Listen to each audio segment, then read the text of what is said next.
ఇప్పుడు గిన్నె పెట్టుకుని గిన్నెలో నూనె పోసుకోవాలండి. ఇది ఆయిల్ వేడెక్కాక ఇందులో ఆనియన్స్ పచ్చిమిరపకాయలు వేసేయడమేనండి.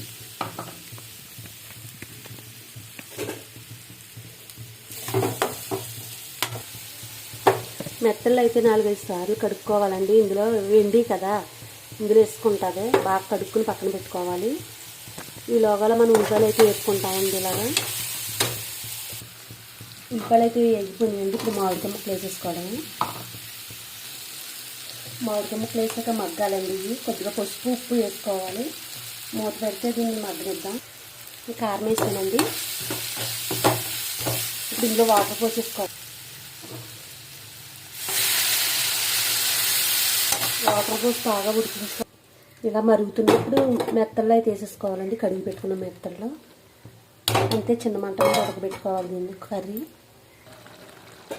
కర్రీ అయితే ఇలా ఉడికిపోతుందండి. మనం ఉప్పు గట్టు ఇప్పుడే చూసుకోవాలి. చూసుకుని వేసేసుకుని దీని అయితే దగ్గరకు వచ్చేదాకా ఉడికించుకోవాలి. ఇప్పుడైతే నేను మూత పెట్టేస్తున్నాను. కర్రీ అయితే ఇలా ఉడికిపోయిందండి, దగ్గరికి వచ్చేస్తుంది.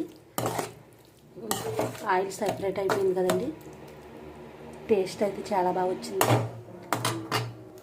ఓకేనండి, బాయ్ బాయ్. నెక్స్ట్ వీడియోలో కలుద్దాం.